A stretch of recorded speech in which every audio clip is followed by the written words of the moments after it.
Chairman and fellow speakers, colours are all around us, but do we really notice them? Did you know that we see something like 10 million colours at any one time? Who knew that there were even that many colours? And possibly more. But that's a staggering fact, which I'm not so sure about because it's such a staggering fact, but apparently it's so. And colours are obviously part of our lives and something that we may take for granted. And they are one of the most underappreciated aspects of the physical realm. And they all hold different meanings for us. And they have a message. If you think about what we use colours for, there's always a message. They have the ability to impart information. And that part we call the aura, and there's also a healing aspect to colours, which is our energy. So colours are all actually very spiritual. They're part of the spiritual world as well. And for any of you who know about chakras, which are points in our body which are connected with health and well-being and energy, they all have a colour associated with them. So colours are very important to our moods and our energies. And they're also very important for messages in business. You think of brand messages and website messages, product messages. Very important to designers and marketers and advertisers and designers.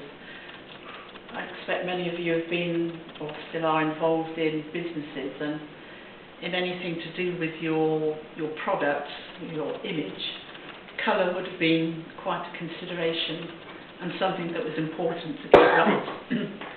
So we're going to have a look at some of those colours tonight which you might have used. And whilst they have sort of a good side, they also have a flip side, some of them.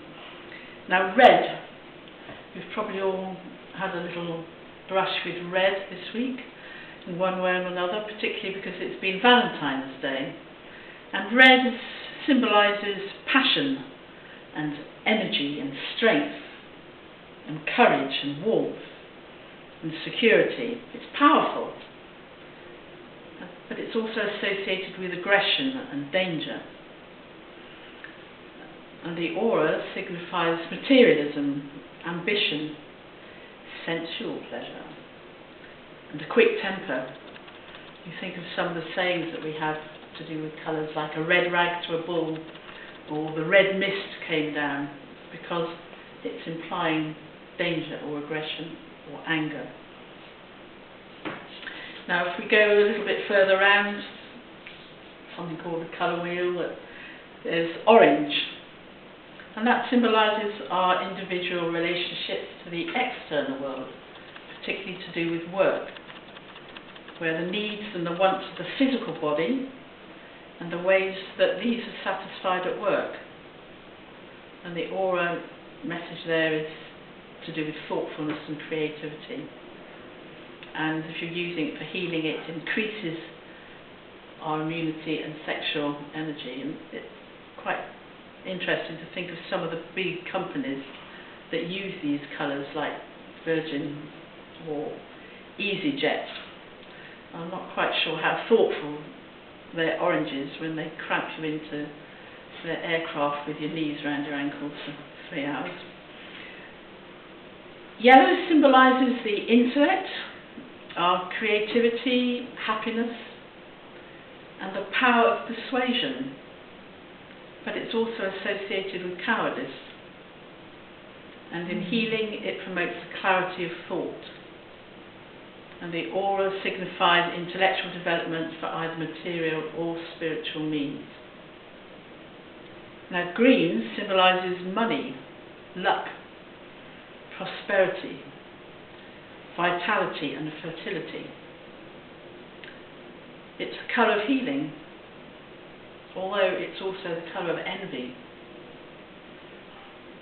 And the aura it's associated with is balance and peace and the ability to heal. Blue, that's the colour of spirituality, intuition, inspiration and inner peace. But also sadness. We talk about having the blues, singing the blues, Blue Monday. But it also has a calming and a cooling influence with our healing. And the aura indicates serenity, contentment and spiritual development. Now the purple is associated with power, and in healing you find it associated with mental disorders and for becoming one with spirit and for higher spiritual development. White is about truth, purity, cleansing, healing and protection. And it's generally a colour for the removal of pain and suffering, which is perhaps why all the doctors and medics have white coats. Don't know, didn't never help me, but there we go. It also signifies a high level of attainment. And in mourning, in Eastern Asia, it signifies rebirth and purity, and that's mainly because there's a lot of Buddhist people in the countries there, and they believe in rebirth and hopefully as a higher and better being.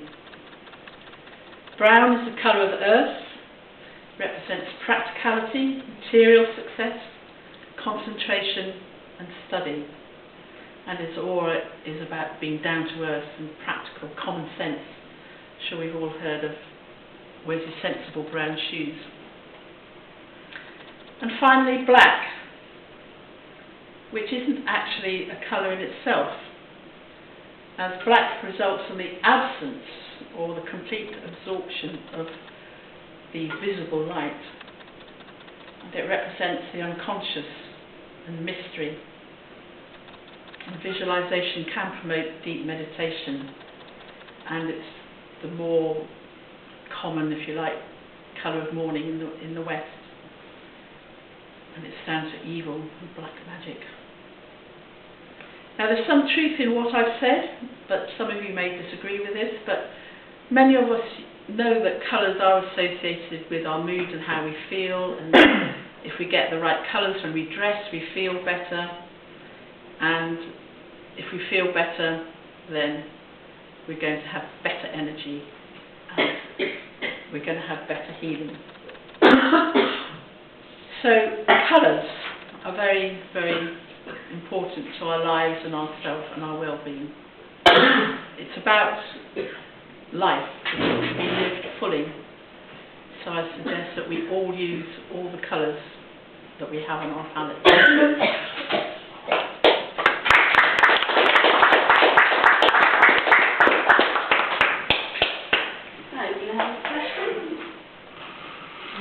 Oh yes, loads of colours.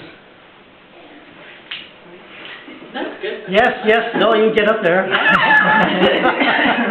Get ready. Yes.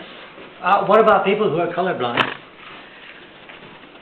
They still see some shades, don't they? Mm-hmm. But it doesn't mean they stop feeling. So the point is that they may have some idea of what colour looks in their mind. Mm-hmm. They perhaps associate a mood with somebody saying, "Oh, that's red," or "that's blue," or "that's green." So it's not necessarily that they're seeing the colour, but they're associating a mood or an energy with a word that they hear. You know? So it's sort of like word association. Good try. And it's only generally red and green that they struggle with in terms of colour blindness.